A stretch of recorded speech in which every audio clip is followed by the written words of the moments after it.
Bloomberg. He's out. I think he came in with great intentions. I think he's too damn old from that standpoint that he's stuck in his ways, been a billionaire for so long that he thought he could come in with the S on his chest and rescue everybody. I think his intentions were good. I don't think he's a soulless person. I think he really cares about this country.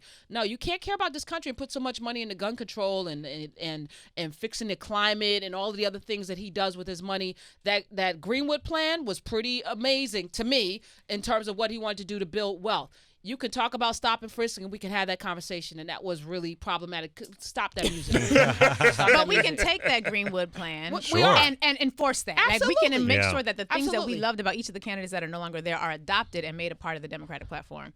I had a problem with the comparison to Trump. Trump is soulless. Bloomberg is not soulless. Bloomberg is a lot of things, but I don't think he's soulless. I wouldn't compare the two, but I do think that Bloomberg was soulless because I remember him, and I mean soulless as far as personality. Like, I was trying to tell people, this man is not going to work as a presidential nominee, as a campaign. I don't mean soulless as far as, hates everybody. I just mean that personality and that persona. I said, y'all, it's more than these ads.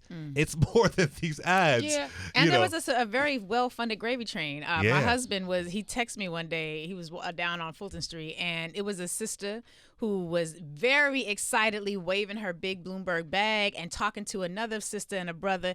Yeah, he got us a bus. It's going to be like the party bus, talking about all the food, all the accoutrement, all the things. He's funding everything. And she was firmly in that Bloomberg bag. And I mean, he even took a picture of it. Like, it was like, Lurie, you are not going to believe this. But like, he was like buying up black people like Infinity Stones who were willing to, so I don't know. Work for American Samoa. Those 6 delegates. But you know what's funny to me? I was saying this online.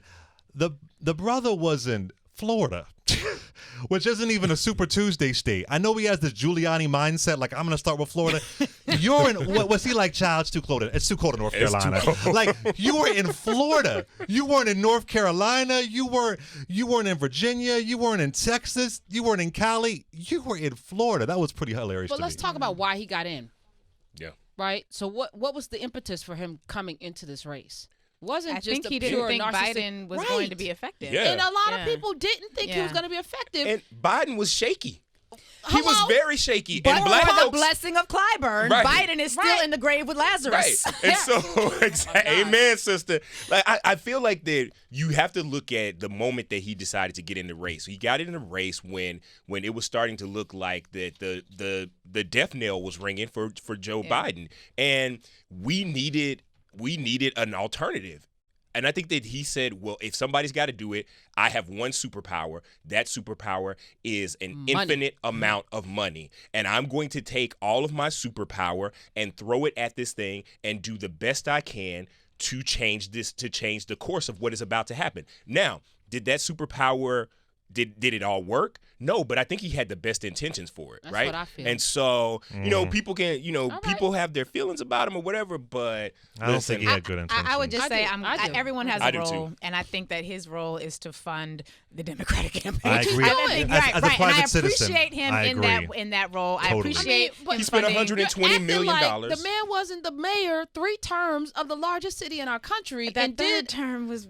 Yeah, it was no, but I'm saying that third term ruined Christine Quinn's career. But probably, that's but New the York point politics. I'm making is, if you were in New York and not part of the people being stopped and frisked, you didn't have a horrible time. Yeah. Your economy was flowing, things were moving, things were getting gentrified. If you live, I'm saying we have to look at things from all perspectives, and I do think he came in with good intentions, even if he's not still a racist person.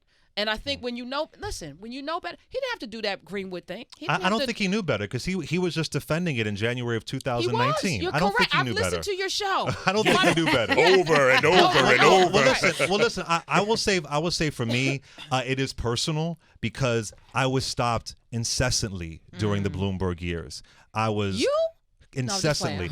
I had locks. I had long locks down my back. You had locks? Yes, I had long locks down I my need back. pictures of this. I was incessantly stopped. And one of the most horrific things about stop and frisk was that I knew if you were a black trans person and you were stopped in New York and you had a condom on you, you were being arrested.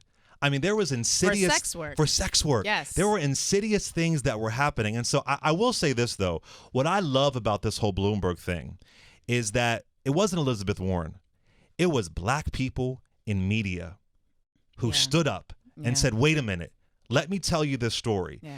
It was me on the little platform that I have on my show, then going on CNN. Your platform is not little. Well, it's on I'm just Urban saying. View. I'm just saying. He said little platform on Urban View. I'm just saying. Like he's humble. The He's platform that I humble. have, and then 2 days later, I'm on CNN. 2 days later, Lurie is on CNN, right? Then you have Charles Blow writing a phenomenal article for the New York Times. You have Jamel Smith writing a phenomenal article for Rolling Stone. So what really axed Bloomberg, it wasn't Elizabeth Warren. It was black folks in media saying, wait a minute, hold up. Listen to us. Yeah. Listen to black folks. And that, I think, is really, it was like we didn't get on a call, but it was like a lot of us, there was some work being done and we didn't even know it. Yeah. And that's what really acts it. I think black folks in the South and black folks in Texas, I think they heard it. And so that's what I think is a good, it shows you the power of what we can do. Yes. Yeah. And yet he still got delegates in Alabama and Arkansas, California. But he bombed. He did. No, that's why he's out.